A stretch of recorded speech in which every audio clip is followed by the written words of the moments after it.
Hello people, welcome to the weekly newsletter. So for this video, I will talk about a competency model. Because a lot of people has been asking like, Hans, how do I use competence model concretely in my entity? So just to give a little bit of background, that competence model is coming from strategy, right? So what is our strategy as an organization? Obviously, it's ISEC 2020. So from that strategy, we trickle it down into what are the behaviors that we need in order for us to achieve 2020. So that is the big picture creation of the competence model. But however, in your entity, you can do the same thing, right? So even though our North Star is still ISEC 2020 in terms of how do we progress as an organization, you can also think of what are the strategy of your product in order for you to create the competence or embed the competence that we have, right? Because even though our mind and heart is the same, because we're gonna reach 2020 anyway at the end of the day, but you can also adjust your hand functional competence.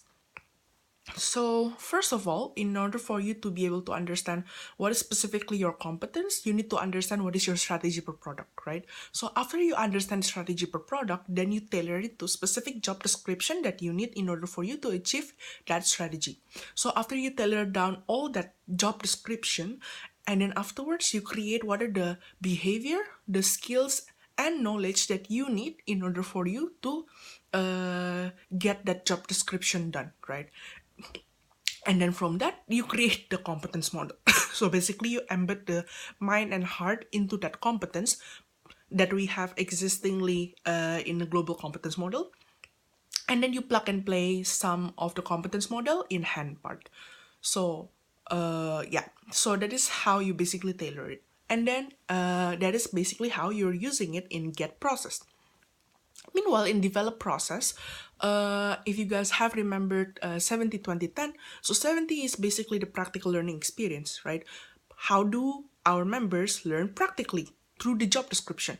So in order for us to develop specific competence, then we need to be able to execute job description. So this job description has two main part. One is functional task or job description, and the second one is something that is related to team standards. For something related to functional, it is very related to hand competence, right? So when you are doing your job description to do marketing stuff, then it means that you will develop yourself in marketing competence. Meanwhile, in order for you to develop mind and heart competence, you need to embed this into your team standards routine. For example, you want to develop the growth competence, which is it's basically being data savvy. So it means like during your team standards routine, are you having an accountability system in your team in order for you to look at the data and then analyze it and then infer the results from it and then improve your strategy or team experience based on it? So there's two things, right, in JD. So you embed it in there in your functional JD and in your team standards routine. The second one is the 20%, which is the coaching. So if you look at the personal development plan, you can see that the conversation of like, do I align to values? Have I aligned to the specific competence? Have I fulfilled the specific expectations? So this is the kind of conversation that your team leader and your team member needs to have in order for you to have a constant loop of feedback to improve certain competence, right? And then the last one is 10%, which is the learning. So basically, if you have already mind and hand and heart, then you tailor it into like what are the team leader capacity building that you need to deliver to your team leader in order for them to develop mind and heart competence. Meanwhile, the other one is the national education cycle that is related to operations or which is related to hand competence.